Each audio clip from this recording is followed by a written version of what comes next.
Olá pessoal, tudo certo com vocês? Vamos dar continuidade às nossas aulas sobre relatividade. Nessa videoaula, eu vou trazer três temas para vocês. Tá? O primeiro é a lei relativística para a composição de velocidades. Vamos imaginar que você tem uma nave viajando próximo da velocidade da luz, e a gente pode dizer que o referencial da nave é o nosso referencial S'. Para alguém que está na Terra, no referencial S, vê essa nave viajando com velocidade S'. Em um certo momento, essa nave ela lança um satélite, né? E esse satélite sai com uma velocidade em relação à nave. O que nós vamos fazer é ver como que a gente consegue agora analisar a velocidade do satélite em função de quem está na Terra. Né? A gente vai ver como a gente vai escrever as composições da velocidade do nosso satélite no eixo x, y e z. Tá certo? Essa é a primeira parte da aula. Na segunda parte, a gente vai ver o efeito Doppler para ondas eletromagnéticas. Né? O efeito Doppler que vocês conheciam para ondas sonoras também acontece para ondas eletromagnéticas. Acontece que nós precisamos ter uma velocidade de propagação bem elevada, muito próximo da velocidade da luz, e a gente consegue ver o efeito do efeito Doppler para ondas eletromagnéticas, tá? E a gente finaliza a videoaula falando do paradoxo dos gêmeos, tá certo? Então vamos para o nosso quadro. Bom, então a lei relativística para a composição de velocidades, né? Então o que a gente tem? Tem uma partícula, né? Que eu falei o satélite, mas claro que nós vamos começar uma partícula realizando um movimento arbitrário, né? Ou seja, ele pode estar em todas as direções no nosso referencial S'. Né? Então tem uma partícula se movimentando no referencial S'. S', um referencial que está se movendo com uma velocidade constante em relação a um outro referencial S. Certo? Então, se nós pegarmos o S', a nossa partícula na S', a definição da nossa partícula, a definição de posição da nossa partícula pode ser definida por uma coordenada x', né, que é um x' que está mudando no tempo, porque essa partícula está se movimentando. Então, o x' que depende do t', lembrem disso, o tempo não é mais algo absoluto, né? É o tempo que está se passando no referencial S'. O y' também vai ser definido por um y' que está mudando no tempo, né? A posição y'. E a posição z' também vai ser a posição z dependente do tempo, né? Passou-se o tempo, você tem um novo x', um novo y', um novo z'. Nenhuma novidade nisso, né? E as velocidades, as componentes da velocidade desse nosso objeto, a componente vx', vy' e vz', que é as componentes da velocidade instantânea que a partícula tem, vai ser simplesmente a variação da posição no tempo. Né? A velocidade instantânea é a variação da posição no tempo. Isso nos dá que a componente Vx' da nossa velocidade vai ser dado por a derivada de x' no tempo, né? No tempo linha, no nosso referencial. E a mesma coisa, né? A velocidade, a componente y da nossa velocidade, y', né? A velocidade y do nosso referencial linha vai ser dy' dt'. E a mesma coisa que a componente vz' vai ser dz' dt'. Certo? Bom, então você que está no referencial S' está vendo a partícula com essa velocidade linha se propagando. Né? E quem está no referencial S, como está vendo essa partícula? Bom, quem está no referencial S nem sabe da existência do referencial S', por exemplo, ele só vê a partícula. Né? Quem está no referencial S vai ver a nossa partícula, ao invés de ele ver com uma velocidade V', vai ver com uma velocidade V, que está mudando no tempo, né? Como o V' também pode estar mudando no tempo. Observe que esse nosso tempo aqui, né? Esse tempo aqui é o tempo do referencial S agora e não mais do S'. Bom, da mesma forma, para quem está em S, a velocidade, a componente x da velocidade, né, vai ser o dx dt, em referência. Então, veja, se tem uma partícula que ela está viajando, né, você não tem a necessidade de saber que tem um S' e ela foi lançada do S', você só está vendo a partícula. Né? E a velocidade x, a velocidade y vai ser dy dt e dz dz dt. Lembre, ó, que é t, né? Não é t', porque a gente está em relação ao referencial s, certo?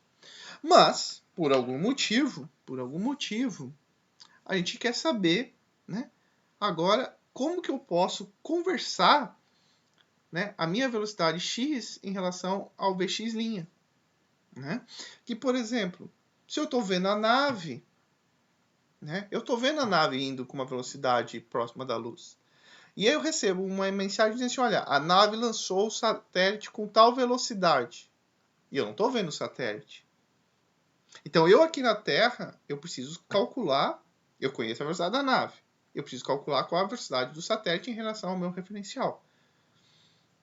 E aí eu vou ter que levar de Vx para Vx', de Vx' para Vx, e vou ter que transformar um para o outro. Ainda bem que nós já temos a ferramenta para isso, né? Qual é a nossa ferramenta? A transformada de Lorentz, né?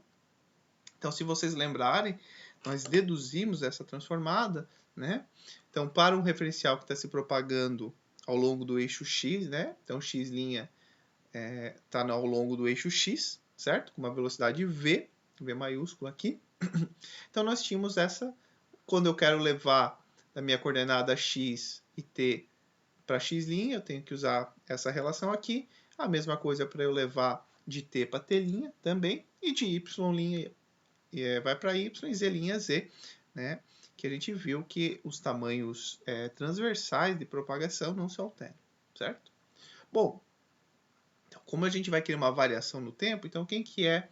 Se o meu x' é esse valor aqui, o meu dx', né? Meu dx' vai ser gama, que é constante, dx, v é constante, dt.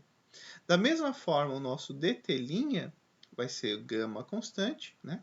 dt, que é a derivada aqui, dt, este valor é constante, dx. E, obviamente, dy', dy e dz', dz. Tudo bem? Então, tendo essas nossas transformadas, a gente consegue encontrar a relação entre vx' e vx, né? Vxy, Vy' e Vy e Vz' com Vz, né? Então vamos lá. Então substituir aqui, né? Esse aqui é o nosso dx' e aqui é o nosso dt', certo? Só substituir aqui para encontrar a nossa relação com vx'. Então observe que eu posso colocar esse dt aqui em evidência. Quando eu coloco ele em evidência, esse aqui fica só v, e aqui eu tenho que dividir por dt, né? Porque quando ele entra multiplicando, aqui volta a ser dx e aqui vem o v dt, certo? Quem é dx dt? Dx dt é o nosso próprio vx, né? Faço a mesma coisa embaixo, coloco o nosso um dt aqui, vou colocar um dt em evidência. Se eu coloco em evidência, aqui fica 1. E eu tenho que dividir este termo aqui por dt, certo? Quando a gente divide, quem nós temos aqui, dx dt, é o nosso próprio vx. Então vejam que nós temos vx menos v, que é a velocidade do nosso referencial, né? 1 menos v, que multiplica vx sobre c quadrado, tá? Então tá aqui, eu peguei e digitei para ficar mais bonitinho, já que tinha bastante número para vocês poderem anotar e tudo, né? Então vejo que agora a gente conseguiu a nossa transformada para levar uma velocidade vx' para vx. O que nós temos aqui? Voltamos lá. Eu estou comandando a espaçonave viajando a uma velocidade v maiúscula aqui, né? Lanço um satélite, vocês estão na Terra. Eu falo para vocês, olha, tô vendo um satélite, ou melhor, vou mudar, né? Eu perdi o comando da nave e digo, olha, tô vendo um asteroide vindo na direção da minha nave com uma velocidade tal. Né? E vocês têm o comando da nave ali da Terra. Se eu digo qual, você, olha, opa, o Everton disse que está vindo com uma velocidade tal, né? Então, se está lá a velocidade aqui, você coloca a velocidade aqui, vai ter o... Bom, mas daí se eu estou no referencial, daí a gente tem que fazer... É só trocar, né? Lembram, ó. Então, se eu quero o Vx, ó. Se eu quero o Vx, vai ser Vx'. Agora, menos V vai ser mais V. mais Vx c quadrado, né? X'. E aí eu falo para vocês, olha, o satélite está vindo, o asteroide está vindo com tal velocidade, né? E aí vocês conseguem rapidinho converter para saber qual é a velocidade que vocês vão analisar ali da Terra, né? Basta colocar aqui o valor da velocidade que eu falei, vocês já vão achar, né? Sabe a minha velocidade, vocês encontram a velocidade que tem na Terra, certo? Bom, beleza, né? Então encontramos ela transformada para velocidade, para levar de uma velocidade para outra. E aí agora a gente vai fazer para VY' e VZ'. E aí vocês podem cair na tentação de dizer assim, olha, como o comprimento não se altera, VY' é igual a VY, né? Mas vejam que é só uma má tentação, porque isso está errado. Por que está errado? Porque o nosso DT' é diferente, né? Então tem que tomar cuidado com isso, hein? Quando a gente vai fazer, olha, realmente o nosso DY' é o nosso DY, mas o nosso DT' é este termo aqui. Então observe o que eu fiz, eu coloco um DT em evidência, então aqui fica 1 e aqui eu tenho que colocar um DT, né? E aí quando a gente coloca esse DT, nós temos um Vx aqui, né? Então, e dy/dt, esse termo aqui é o nosso VY. Então, observem, olha só. Se eu falar para vocês, olha, eu estou aqui na nave e tem uma velocidade... vocês me falam, olha, eu estou em Vx', né? Eu estou na nave, no S'. Vocês falam, ó, Everton, a gente aqui na Terra viu um objeto indo na tua direção com uma velocidade Vx.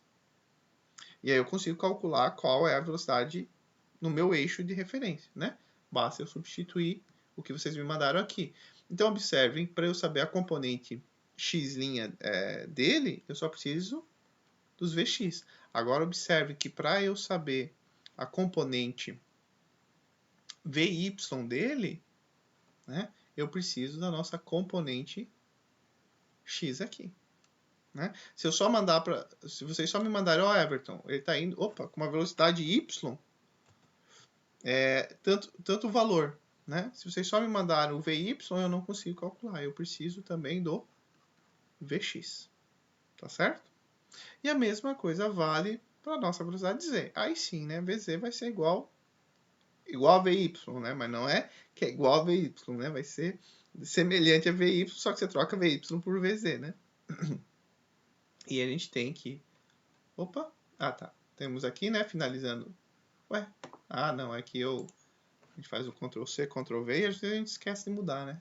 Tá certo, né? O VY tá aqui bonitinho vermelho, né? E o VZ é a mesma coisa, né? O VZ' vai ser dado pelo VZ, né? Ou seja, a componente Z da velocidade no referencial S' vai ser a componente Z da velocidade no referencial S, raiz de 1 menos beta ao quadrado, né?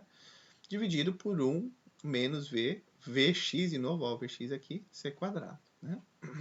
Só lembrando vocês por que é raiz de 1 menos beta, porque o nosso gama está aqui, né? Então, vocês lembram que o gama é dado por 1 sobre raiz de 1 menos beta quadrado, né? Então, por isso que ele veio para cima.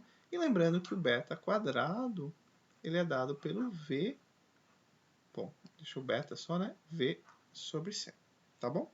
Então, tá aí as nossas relações. Então, agora a gente pode até fazer um exercíciozinho aqui, né? Então, vamos lá. Uma espaçonave se afasta da Terra com uma velocidade de 0,9c. Né? Então, vamos pegar aqui uma caneta vermelha. A espaçonave ela se afasta da Terra com uma velocidade de 0,9c. Né? E dispara uma sonda espacial, um robô, com velocidade de 0,700c. Certo?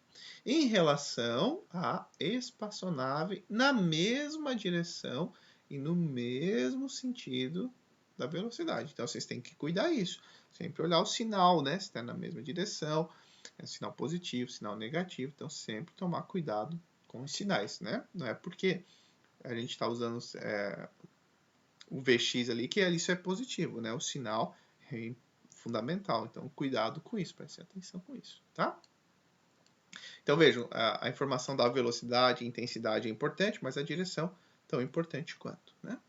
Beleza. E aí ele pergunta, qual a velocidade da sonda espacial em relação à Terra? Né? Então, primeiro, vejam, ele está falando assim, olha, essa nave, ela viaja com essa velocidade em relação à Terra. Então, eu vou pegar a minha nave, que está aqui desenhada, e vou colocar, olha, a nave é o nosso referencial S', né? Então, a nave aqui, ó, isso aqui, é o nosso referencial S'. E a informação do problema diz, olha, que aqui no nosso referencial S', essa sonda espacial saiu com essa velocidade aqui. Né? Isso aqui é para a letra B. Depois a gente se preocupa com a letra B. Tá bom? Então, e ele diz, olha, saiu com essa velocidade aqui. E pergunta, quem está lá na Terra está vendo essa sonda espacial com qual velocidade? Né? Quem está na nave está vendo por 0,7c. Mas quem está na Terra? Né? Então, veja que eu vou fazer de duas maneiras para vocês observarem. Né? Então, a primeira, eu vou usar a equação que nós encontramos. Né? Então, nosso Vx' é o Vx menos o V, né? Porque está vindo na direção aqui, se afastando da Terra, 1 menos V, Vx, Vxc quadrado. Quem que nós temos? Nós temos Vx ou Vx'? Nós temos Vx', porque é a velocidade que a sonda está saindo do nosso referencial linha, que é a espaçonave. Então, a velocidade da nossa espaçonave é o próprio referencial S', está aqui, e a velocidade x' está aqui, e a gente quer saber essa velocidade. Então, veja, como eu apliquei naquela equação, eu substituí aqui a velocidade do objeto em relação ao S', é essa velocidade que eu quero saber, né? Eu quero saber a velocidade do objeto medida por alguém está em S, né? Então, o menos a velocidade do nosso referencial. Aqui né, eu já cortei, né? Porque olha, o C quadrado, então aqui era, até posso colocar aqui para ver, né? Então esse aqui já foi com esse aqui, então ficou só um Czinho aqui. E aí resolvendo, né? Só resolvendo, multiplica aqui, multiplica lá, iguala, a gente encontra que quem está na Terra observa a velocidade do nosso objeto com uma velocidade de 0,982c, né? E aí vocês, puxa, vê rápido, né?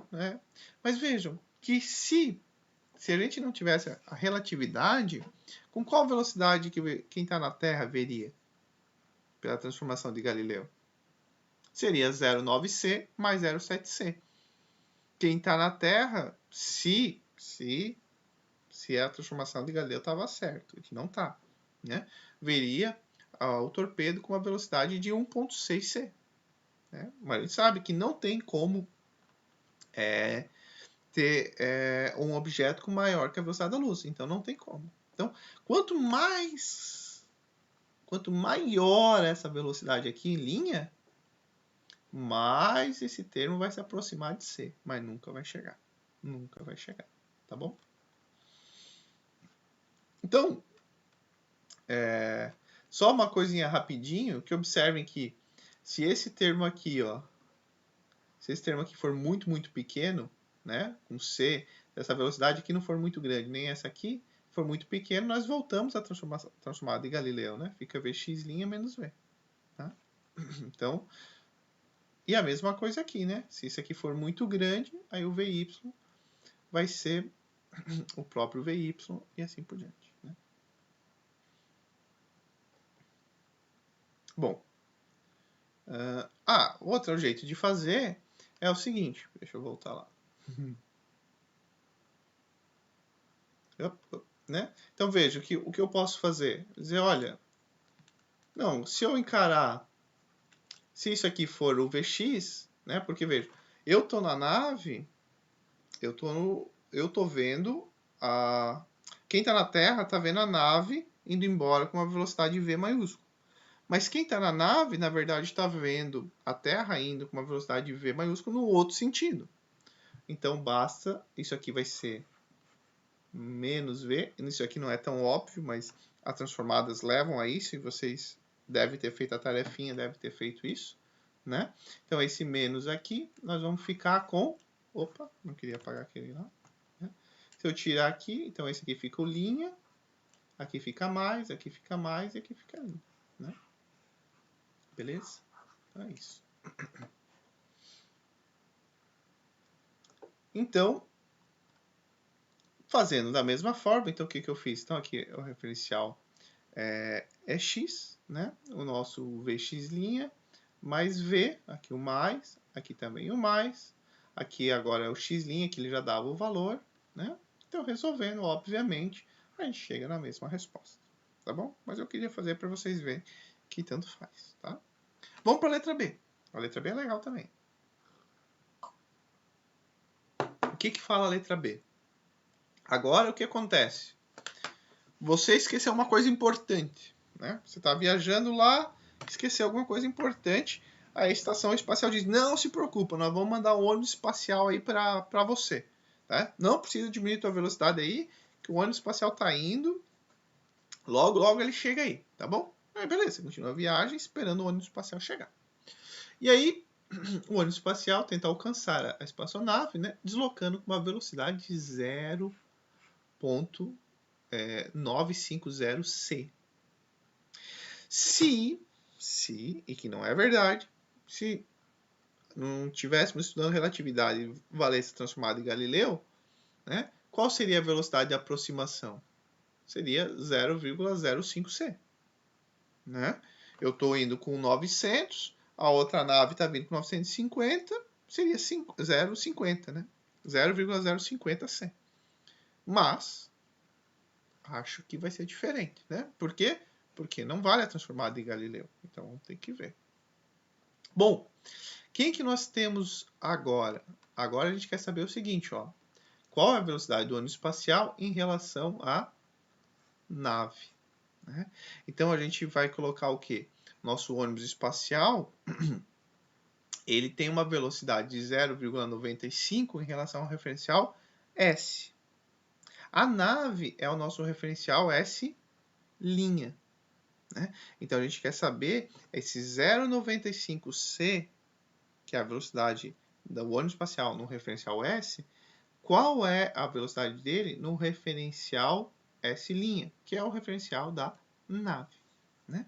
Então, se nós pegarmos nossa equação aqui, onde que vai entrar o 0,95? Aqui, ó, é a velocidade no referencial S. Né? Então, aplicando essa nossa equação, aqui ó, o 0,95, a velocidade que tem o nosso referencial, né? O 0,95C aqui, ó, C com C quadrado. E observem que quem está na espaçonave vê a velocidade do ônibus espacial chegando com 0,345C. Né? E fica feliz, porque diz assim, ainda bem, né? Eu precisava que esse ônibus espacial chegue logo, ainda bem que a transformada de Galileu não funciona, porque daí ele ia demorar muito mais. Assim, rapidinho ele vai estar aqui. Né? Brincadeiras à parte, mas é isso. Né? Não é, né? Se a gente fizesse pela transformada de Galileu que não funciona, a gente encontraria 0,05C. Né? E a gente encontra uma velocidade bem mais rápida, né? Interessante. Né? Então, essa é a velocidade que a gente vê, né, o ônibus espacial vindo até nós. Né?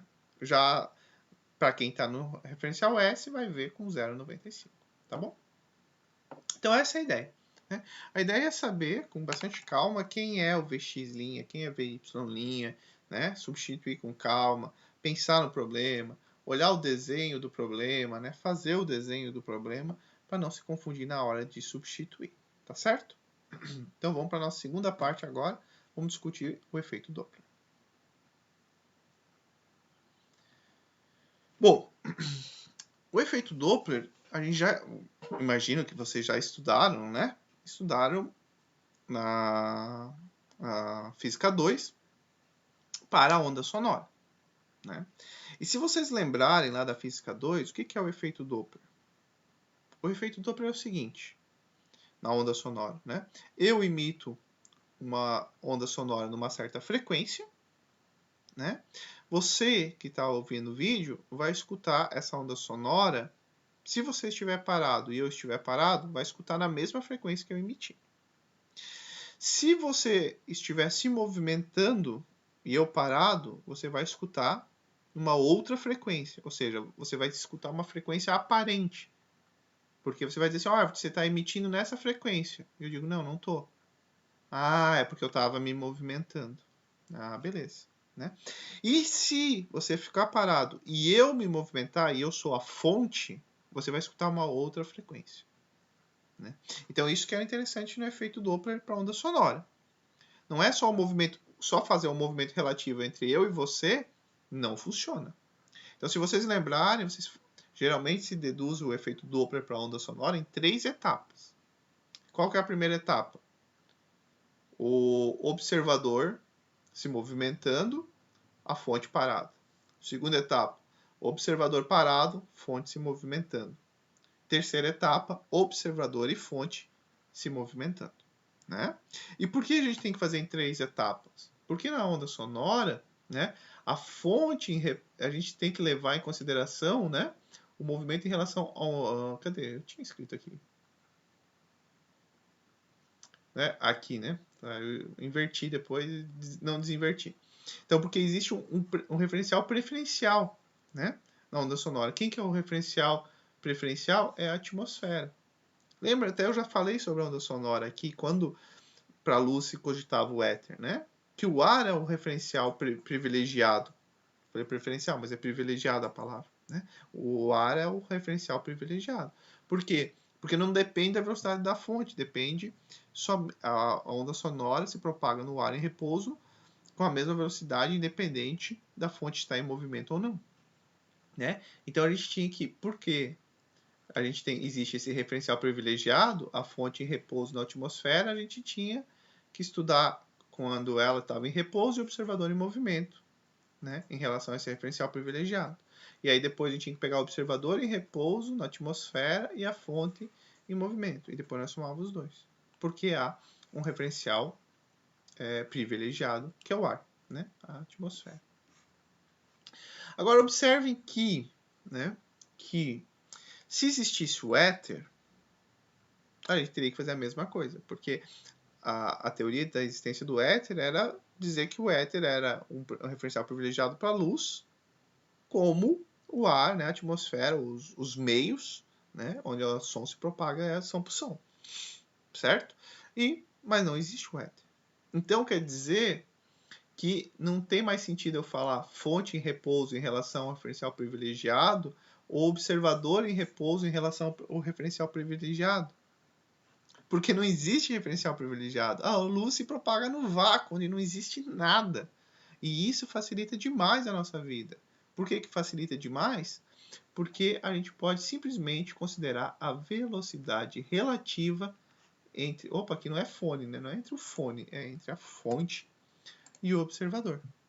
Né? E isso facilita demais. O que dificulta é que a luz se propaga na velocidade da luz. E aí a gente tem efeitos relativísticos, mas né, pelo menos tem uma coisa que nos ajuda aqui, certo?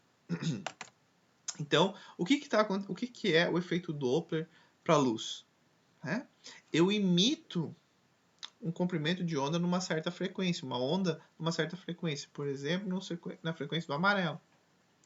E aí vocês vão observar, né? Eu estou me movimentando na direção da câmera e vocês estão vindo na minha direção, né? De aproximação.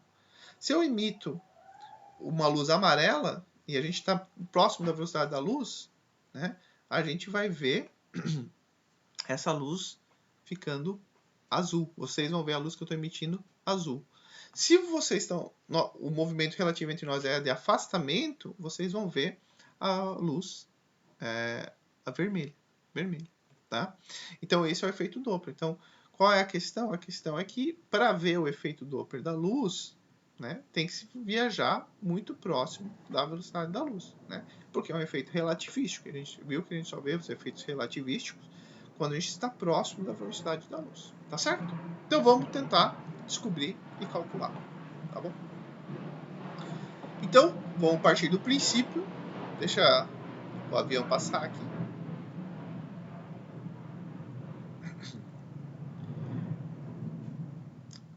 Vamos pegar a nossa fonte de luz. Né? Quem é a fonte de luz? É um foguete. Um foguete que vai emitir a nossa luz. Né? Então, este foguete que está viajando com uma velocidade v, né, ele emite uma onda eletromagnética F0, lambda 0, com período T0, lá no referencial do foguete. Bom, então, considerando, né, o limite nessas frequências, nesse período, e o foguete está se afastando, então nós estamos considerando que o foguete está se afastando com uma velocidade v de um observador que está na Terra. Tá certo? Então, veja, de novo, o foguete está com uma velocidade v e emite uma certa onda luminosa, pode ser luminosa, uma onda eletromagnética. Né? Então, as características da onda eletromagnética que o foguete está emitindo. Para o observador, para quem está no foguete. Quem está no foguete diz, olha, estou emitindo uma onda com frequência tal, comprimento de onda tal, período tal. Fechou? E aí, quem está lá na Terra, né, vocês estão no foguete viajando, eu estou aqui na Terra. Eles me mandaram um sinal de luz. Né? Eu quero observar e vou dizer assim, olha, qual é o período que eu vou medir aqui na Terra? Vocês emitiram o sinal e eu quero saber, né? Vocês emitiram o T0 e eu quero saber qual é o período que eu aqui na Terra meço dessa frequência. Eu digo, oh, que legal, mandaram uma luz vermelha, uma luz azul, né? Uma luz amarela, etc. Bom, então vamos lá. O que acontece para o observador que está em S? No caso eu estou em S, vocês estão no foguete. Né? No instante T1, né? T1, veja que é o T do referencial S, né? A nave vai estar no X1, certo? Então, no instante T1, a nave está aqui, ó, nessa primeira figura. No instante T1 do referencial S, então, ó, aqui vai ser o referencial S e aqui vai ser o nosso referencial S'. Beleza? Então, esse é o S', nosso referencial S. Então, no instante T1, a nave está aqui, que é para mim, que estou no referencial S, é neste momento que a nave lança a primeira crista da onda. Tudo bem? Certo? Então, no instante T1, a espaçonave está em X1, eu que estou em S, no instante T1, quando eu olho, eu tenho um relógio aqui, né? Quando eu olho aqui, ó, 3 horas e 4 minutos, a nave está na posição X1 tantos metros e ela lançou a primeira crista da onda. Tudo bem? Então, eu vou detectar, né? Alguém me disse, né? Alguém me disse, olha, lançou aqui uma crista da onda, né? Essa crista da onda vai chegar em mim, né? Essa crista vai chegar aqui, eu tô aqui na origem, né? Tô aqui na origem. Espera aí que eu tenho que clicar fora e voltar, senão ele fica dentro desse bolo. Vamos ver. Ó, fiz, funcionou. Então eu tô aqui na origem, né? Essa crista vai chegar, essa frente de onda aqui, essa crista, vai chegar em mim quanto? Depois, no tempo, o tempo T1, né, no meu relógio, certo? Eu vi, olha, ela, o tempo que ela vai chegar, eu vou olhar no relógio, que horas que eu vou ver ela no relógio, né? Então, eu estou lá com o meu relógio e digo, olha, ela aconteceu no tempo 1 hora e 5 minutos. Beleza, então o tempo que eu vou observar vai ser 1 hora e 5 minutos, mais o tempo que leva para essa crista sair daqui e chegar até aqui. Tudo bem? Como é uma onda luminosa, qual a velocidade que ela tem de propagação? Não importa o meio, c. Então, o tempo que leva para ela chegar, sair daqui e chegar até onde eu estou, o tempo que leva vai ser x1 sobre c. A posição que ela foi lançada em relação a S dividido por c. Né? E o tempo que eu observo vai ser este tempo aqui, mais o tempo que tinha no relógio quando ela foi emitida. Então, por isso que eu estou somando os dois. Né? Porque é o observador. Né? Então, eu observei que ela foi criada no instante T1, lá na frente, e ela vai chegar em mim, né? No tempo, no relógio, o T1, que eu estava naquele momento, mais a distância. Perfeito? E o foguete continua indo. Com o foguete, vocês estão se propagando com o foguete. Quando vocês chegam eu observo, né? Eu observo que quando, para mim, vocês chegaram no meu referencial x2, né? Vocês é lançada a próxima frente da onda, a próxima crista da onda, né? Lembrando que o comprimento de onda é a distância entre duas cristas, né? Então é como se você tivesse o comprimento de onda aqui, esse tempo aqui foi o período que passou, né? O intervalo entre duas cristas. Então, eu observo que quando a nave está na posição x2, que refere no meu relógio ao tempo 2, né? Então, quando a nave está em x2, que refere-se ao tempo 2 no meu relógio, né? É lançada a próxima crista da onda, certo? Quanto tempo vai levar para essa crista da onda chegar? Vai levar essa distância aqui, que é x2, dividido pela velocidade com que a crista se propaga, que é a velocidade da luz, que é c. Então, o tempo que vai levar para essa crista chegar até onde eu estou aqui, né, vai ser x2 sobre c. E o tempo que eu vou registrar da chegada da crista da onda vai ser o tempo no meu espaço S que ela foi lançada, mais x2 sobre c. Né? Então, esse é o tempo que eu observo. Beleza, gente? Tranquilo? Então é isso aí. Bom, observem que, né, eu como observador aqui, eu estou ali olhando o relógio, né? Chegou a primeira onda em mim. Né? Então veja, vamos pensar o seguinte. Eu vi que a crista foi lançada lá no relógio, era 1h da tarde. Né? Aí ela, vamos fazer de conta, né, que ela leva 5 minutos para chegar até mim. Então, eu registro aqui, ó, 1h05 chegou a primeira crista, certo? Aí, 1h05, tá.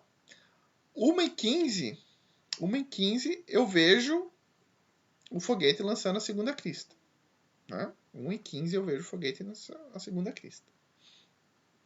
Só que daí agora vai levar 20 minutos para chegar até onde eu estou, certo? Aí, eu já esqueci, né? Era 1h05, né? 1h05 chegou a primeira. Agora eu falei 1h15 mais 1h20, 1h35. Né? Opa, 1h35 chegou a próxima crista. Então, qual é o período que eu anoto? Qual é o período que eu vou dizer que as ondas que vocês estão emitindo tem quanto tempo o período para ela começar a se repetir, né? O que é o período? A onda, qual é o tempo que leva para ela começar a se repetir de novo, um ciclo completo? Quanto tempo? Né? 1h35, que era no relógio, menos 1h05, então eu digo, olha, o período é de 30 minutos. Né? O período da onda que vocês estão emitindo é de 30 minutos. Perfeito? Tudo bem? Então observe que o período da onda eletromagnética observado para quem está em S, no caso eu, vai ser o tempo 2 observado menos o tempo 1 observado. Então, este é o período que eu vou dizer que tem.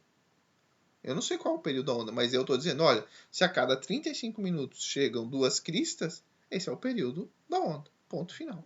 Né? Para mim, que estou em S. Perfeito? Então, aqui os valores que nós tínhamos observados lá em cima, né? O T2, o tempo observado 2 é o tempo que tinha no relógio quando foi lançado, mais x2 sobre c. E a mesma coisa o T1, certo? Observem que o que eu fiz aqui?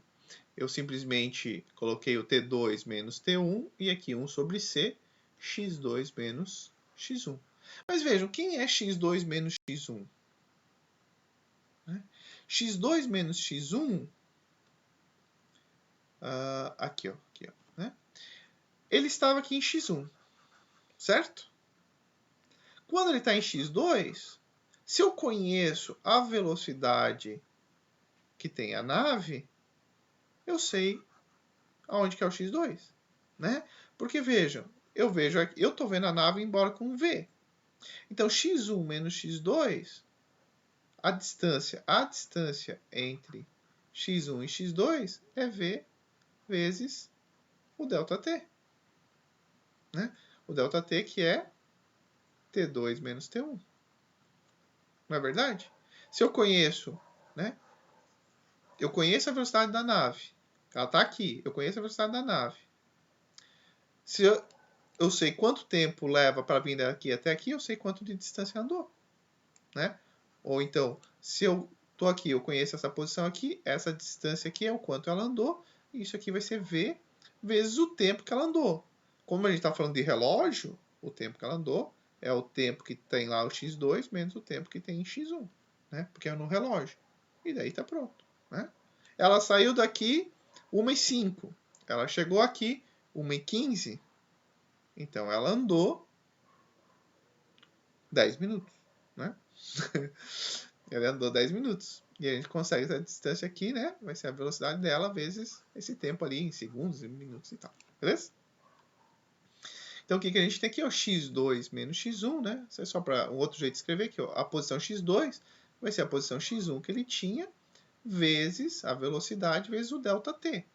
Né? Porque, veja, eu não estou com cronômetro, não estou dizendo o tempo levou, estou olhando em relógio. Né? Quem é o ΔT? É T2 menos T1. Tudo bem? Então, x2 menos x1 vai ser V vezes T2 menos T1. Colocando, substituindo este termo aqui, né? Então, nós temos que o período observado por quem está em S vai ser T2 menos T1 mais 1 sobre CV, T2 menos T1. Mas observe que eu posso botar o T2 menos T1 em evidência, e aí o período que eu observo, vocês estão lançando lá ondas luminosas com certo período, e o que eu estou observando vai ser dado por T2 menos T1, 1 mais a velocidade que vocês têm na nave, né, que é do referencial S' por C. Então, observe que T2 menos T1, esse ΔT, a gente pode remeter a tempo próprio. Né? Observe que para mim não estava acontecendo tempo próprio. Porque eu observo um evento em x2, eu observo um evento em x1. Os eventos estão ocorrendo em lugares diferentes. Então eu não tenho tempo próprio. Mas para vocês que estão na nave, para vocês a nave está parada. E as ondas lançadas por vocês estão tudo ocorrendo no mesmo lugar. Né? A primeira crista ela saiu daqui, e daí vocês veem a segunda crista saindo daqui também, a terceira saindo daqui também. Agora, para mim, não. Eu vi a primeira crista saindo em x1, a segunda em x2, e assim por diante. Então, o tempo para vocês é o tempo próprio.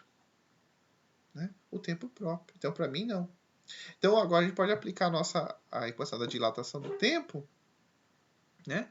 Que diz o seguinte, né?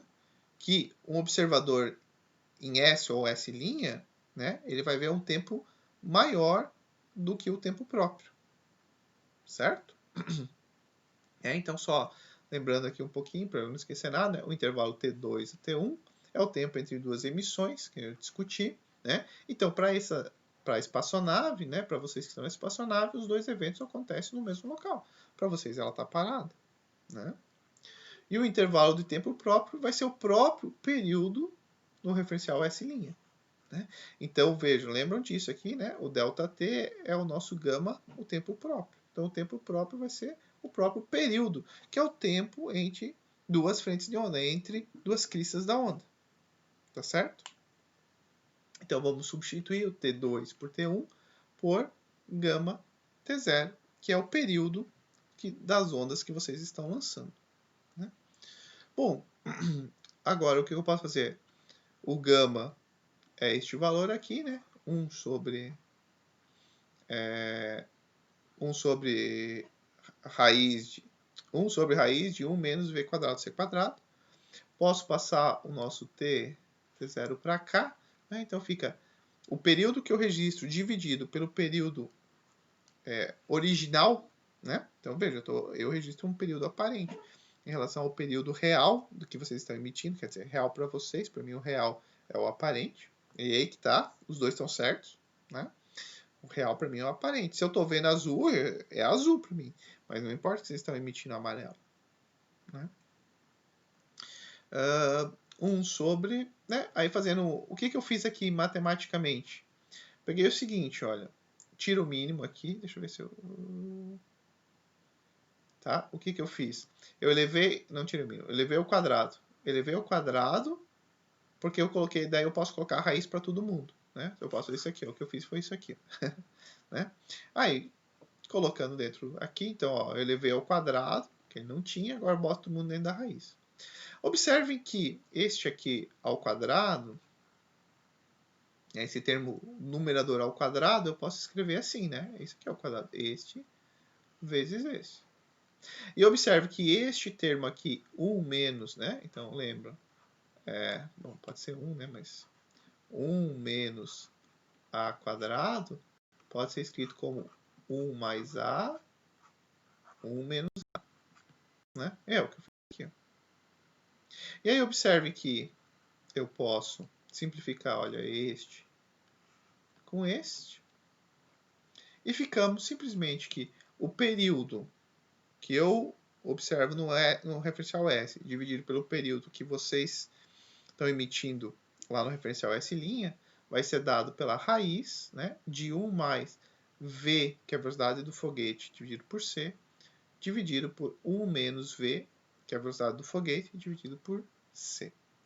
Bom, vejam que eu falei para vocês que o que importa agora não importa se a fonte está se movendo ou o observador, o que importa é o movimento relativo. Né?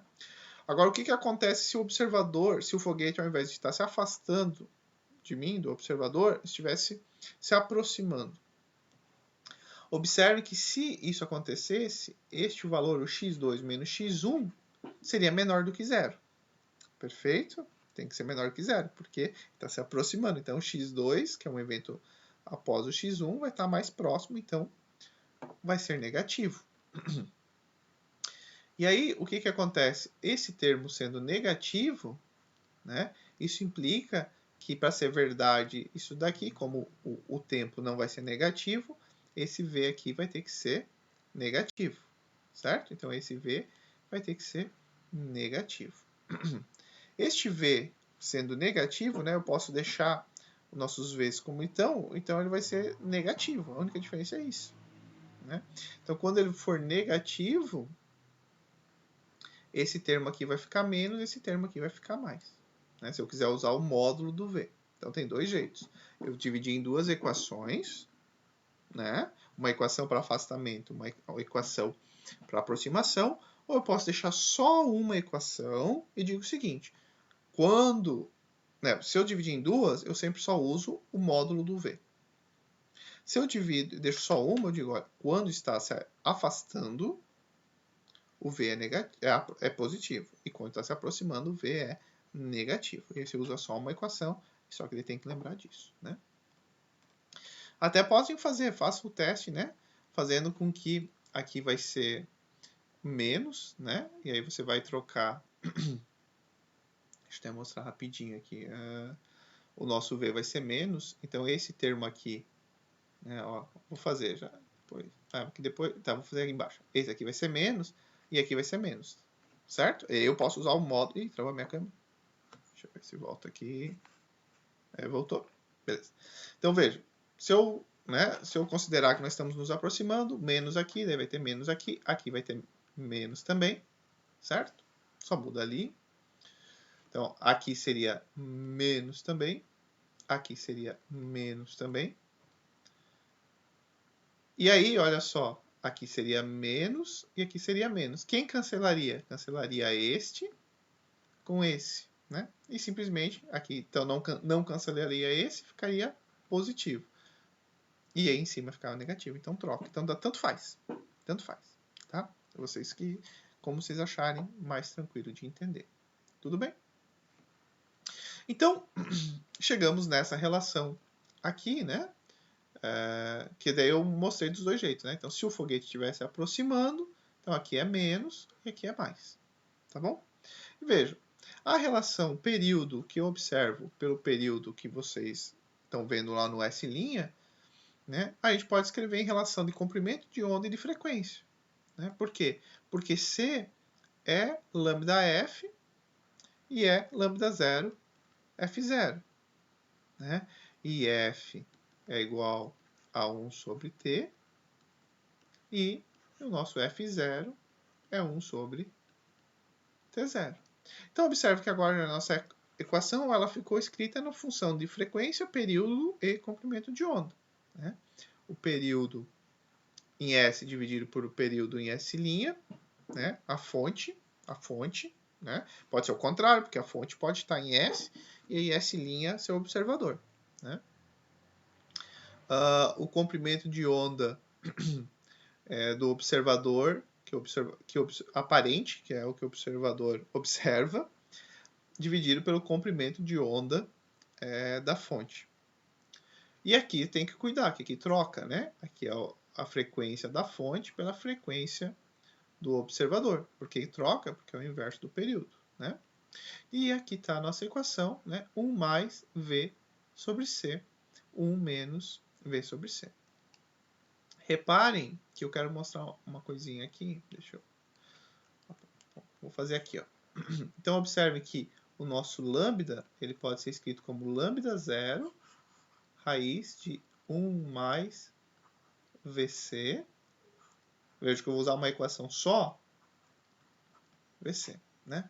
Então, observe que quando V é maior do que zero, né? V é maior do que zero. Então, repare, esse termo aqui aumenta, certo? E esse termo aqui, ele diminui, né? Por que ele diminui? Porque esse aqui vai ficar negativo, então esse vai ficar cada vez menor do que 1, certo? Então, esse aumenta, esse diminui. O que acontece com o meu comprimento de onda aparente, quando está se afastando? Ele aumenta. Por isso que eu já fiz ele vermelho, né? Então, quando a fonte está se afastando, o comprimento de luz aumenta, por isso dizemos que é um desvio para o vermelho. Então, na física, muito se usa o termo redshift, né? Você está mudando para o vermelho, né? O que acontece? Você sabe que o teu objeto, isso muito na astronomia, né? Que o teu redshift, né? Que o teu objeto ele está se afastando. Então você está vendo um comprimento de onda no vermelho, não é porque ele está emitindo um comprimento de onda no vermelho, e sim porque ele está se afastando da galáxia, né?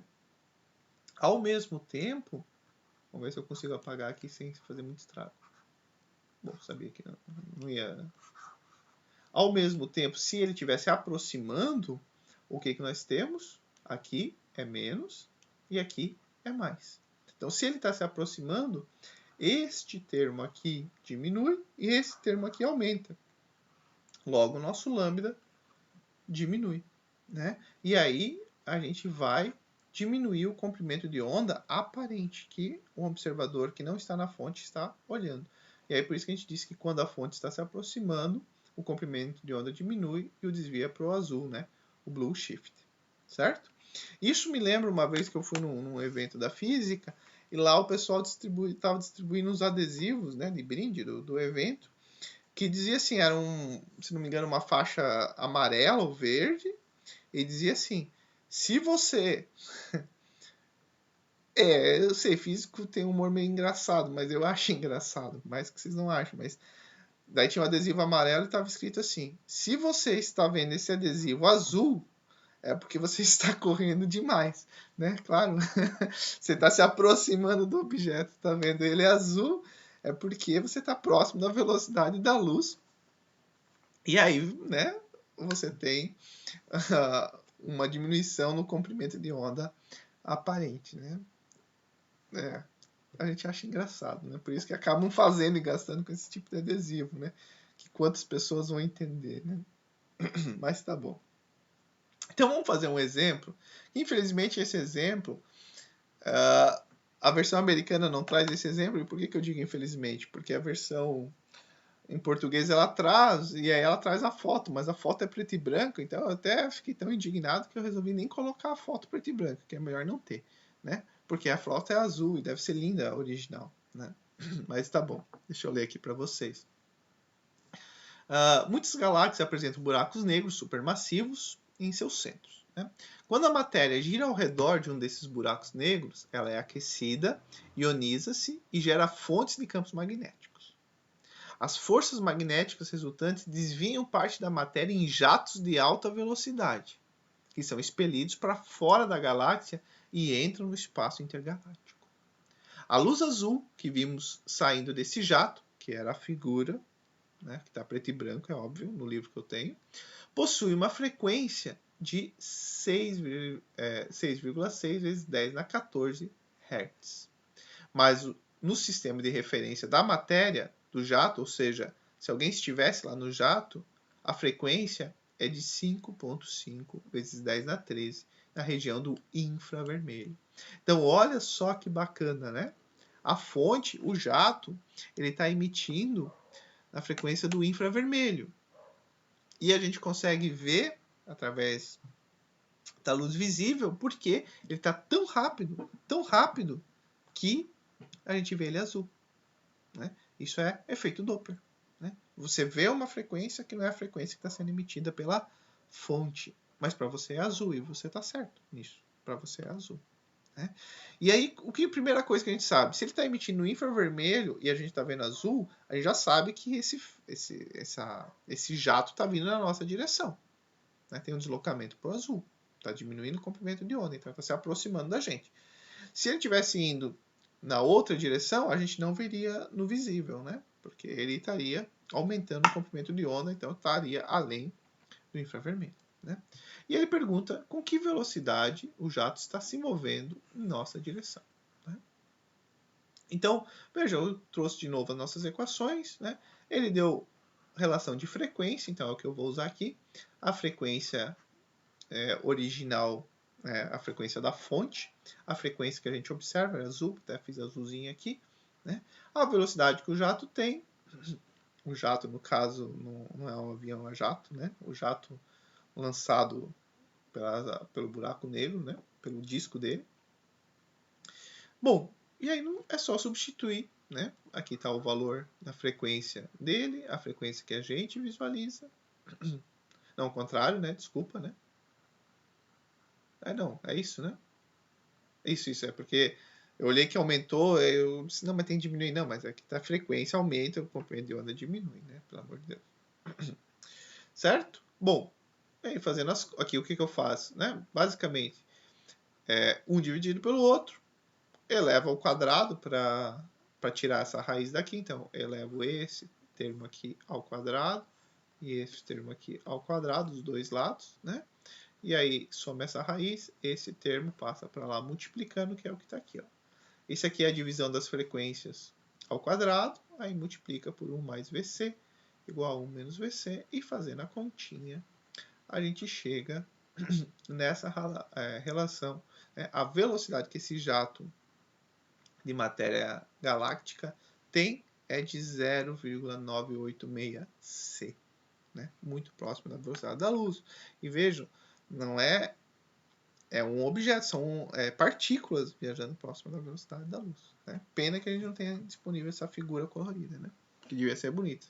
Olha que eu vi no livro que eu tenho em português, que eu abri o inglês para procurar a figura, eu vi que não tinha um exercício, fiquei um pouco frustrado. Mas mesmo assim é muito legal, né? É muito legal saber que você está tendo informação e você consegue, sabendo da física, saber que você está vendo de uma cor, mas na verdade ele não está emitindo nessa cor e tudo, né? A física é muito bacana. Bom, para a gente finalizar, algo que é muito bacana também é o paradoxo dos gêmeos. Né? O que é o paradoxo dos gêmeos? Vamos lá. Primeiro é um paradoxo, né? Mas é um paradoxo que já não é mais. A gente tem a resposta, ainda bem, né? Você não fica muito ansioso. Vamos considerar duas gêmeas idênticas, tá? A Bia e a Ana. Feito? A Bia, ela é astronauta. E ela parte para um planeta desconhecido. Né? Ao chegar ao planeta, a espaçonave instantaneamente faz meia volta e retorna à Terra. Né? A velocidade da espaçonave, vamos considerar que ela é constante entre a ida e a volta. Tudo bem? E vamos considerar agora que um planeta, esse planeta que a Bia foi até lá e voltou, ele está a uma distância de 4 anos-luz em relação à Terra e ele está em repouso e vamos considerar a Terra também em repouso. Tá? Ou seja, um referencial inercial. Vamos considerar a Terra um referencial inercial. Lembrem, 4 anos-luz é unidade de distância, não é unidade de tempo nem de velocidade. Né? O que quer dizer 4 anos-luz? É a distância que você vai percorrer se você ficar viajando com a velocidade da luz por 4 anos. Tá bom? E olha só, O foguete da Bia é muito poderoso. O foguete da Bia, ele viaja a 80% da velocidade da luz. Ou seja, a velocidade é 0,8 c. É muito rápido, né? Beleza? Então, tranquilo, né? Olha só. Então, quando a Bia... Então, essa velocidade 0,8 c é a velocidade que o foguete tem em relação à Terra, né? Então, quando a Bia vai e volta, quanto tempo se passou para a Ana? Né? A Ana que está na Terra, olha, eu vou fazer uma continha aqui, eu consigo rapidinho, né? A distância do planeta eu conheço, é uma distância, isso é importante, né? É a distância em relação à Terra, né? Então, o tempo que vai levar para minha irmã ir vai ser 4 anos vezes c, né, que é a distância, dividido por 0,8 c, que é a velocidade do foguete dela. Ou seja, vai levar 5 anos para ir, mais 5 anos para voltar, né? Então eu estava aqui com 30, quando eu tiver 40 anos, a minha irmã gêmea chegou também, né? Observe que nisso eu tenho que medir em 2 momentos. Eu tenho que medir o tempo no momento que a Bia saiu e tem que medir no tempo, né? Olhar no relógio a hora que a Bia saiu e olhar no relógio, né? No novo instante, que é a hora que ela chega, né? O instante que ela sai, o instante que ela chega. Perfeito? Então, né? Lembram os 2 eventos, eu vou analisar nesses 2 tempos. Agora vejam, para a Bia, que está na nave, o tempo de ida e volta é o tempo próprio. Por que é o tempo próprio? Porque ela senta na nave, né? Bota ali o relógio e vai, né? E aí quando ela chega, ela olha o relógio. Então, o tempo dela é medido no próprio lugar onde que ela está, na nave. Né? Então, se para a Bia é o tempo próprio, a saída dela até o planeta desconhecido e a volta se passaram 6 anos. Não, desculpa. Isso. A ida e a volta passaram 6 anos. Ou seja, quando ela chega, a irmã dela, que é a Ana, está com 40 anos. E ela chega e diz, opa, eu estou com 34. E isso até aqui não é um paradoxo. É o que acontece. O tempo próprio é o tempo medido por quem está em repouso em relação ao relógio. Né? Ao objeto que está se movendo. Certo? Então, o tempo próprio dela, né? 6 anos. Por que 6 anos? Opa, faltou isso, né? Porque o tempo que se passa na Terra, né, no referencial S, vai ser o gama vezes o tempo próprio. Né? Então, o gama vai ser 1 sobre 1, 0,8 ao quadrado, c quadrado, dividido por c quadrado, dá 5 terços. Né? E aí, aplicando, 3 anos. Então, 3 anos para ir, 3 anos para voltar, né? Mais 3 anos da volta. Né? O que acontece? Quando a Bia e a Ana se encontram, a Bia está 4 anos mais nova do que a Ana. Né?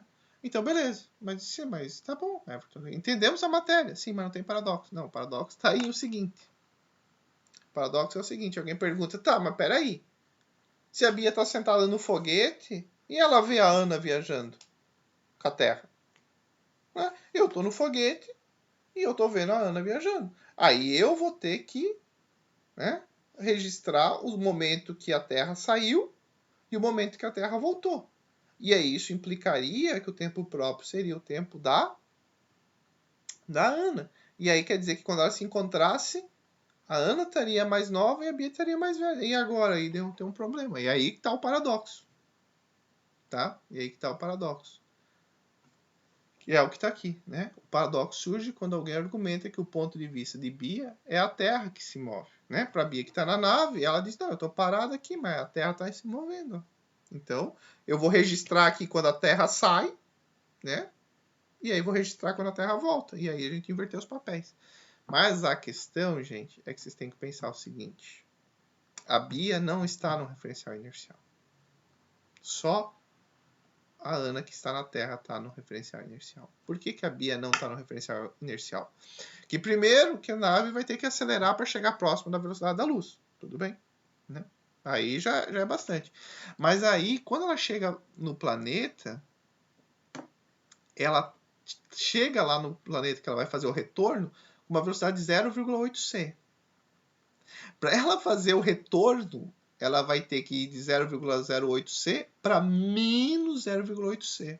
Olha a grande aceleração que ela vai estar. Então, ela não está nada no referencial inercial. Né? Agora a Ana está na Terra, está parada, está no referencial inercial. Então a gente não pode cogitar a Bia sendo o referencial inercial, porque ela não está. Né? Então, e isso a gente não vai estudar aqui. Quem for estudar, fazer cadeira optativa de física geral, vai ver que esse problema ele é resolvido em física geral, porque a gente tem que tratar num referencial acelerado, e aí no referencial acelerado o tempo passa mais devagar. E aí sim, Bia retorna mais jovem. E aí vocês vão estudar em relatividade geral. Tá certo? Isso. Mais uma aula de relatividade que a gente finaliza. Tá bom, pessoal? Então, a gente está quase no final. Ainda tem um tema bem interessante que é a parte da relação da energia relativística, né, e o momento relativístico. E a parte do eletromagnetismo, como que ele se comporta junto à relatividade, porque a gente viu que é a relatividade que vem e diz, ó, você funciona e eu te dou embasamento matemático para isso. Tá certo? Nos vemos na próxima videoaula. Valeu, gente. Um abraço.